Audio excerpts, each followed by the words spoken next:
Të dashur qytetarë dhe qytetare, dje Tirana njohu protestën më të fuqishme në tërë ekzistencën e saj, mbase 200.000 qytetarë vërshun në sheshet dhe rrugët e saj me kërkesën për dorëheqjen e Edi Ramës.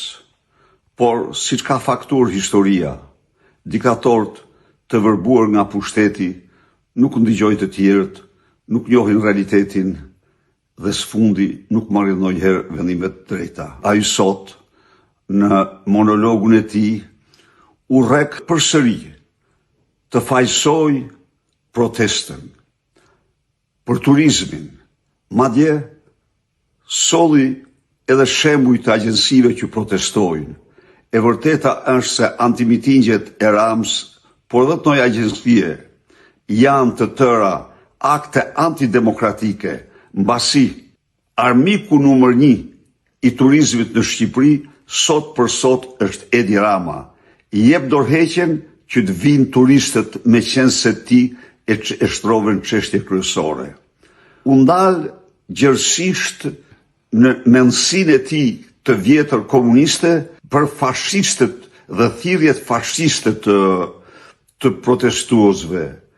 Edi Rama me këto nuk mund të mashtrosh njeri.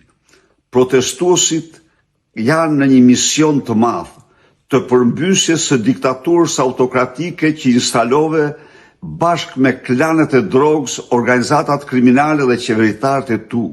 Ndaj dhe ka vetëm një rrugë, jep dorëheqjen në mënyrë që kjo verë të shndrohet në verën e fitores demokracisë, fitores shqiptarëve.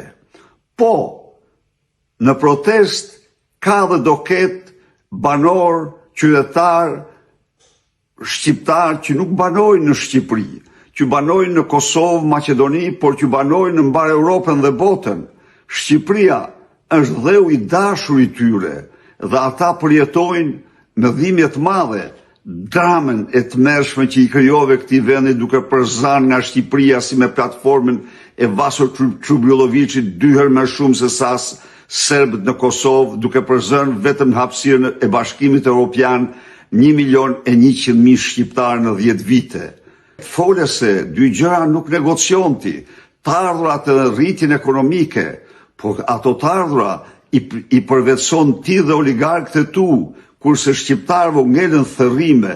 Ndaj dhe ajo që mbetet të bësh akti më i rëndësishëm, i jep dorëheqjen sa nuk është vonë. Ky revolucion, kjo protest, kjo lëvizje nuk ka të ndalur, do realizoj plotësisht misionin e saj. Është një lëvizje çlirimtare në raport me diktaturën tënde autoritare. Lëvizja do fitojë.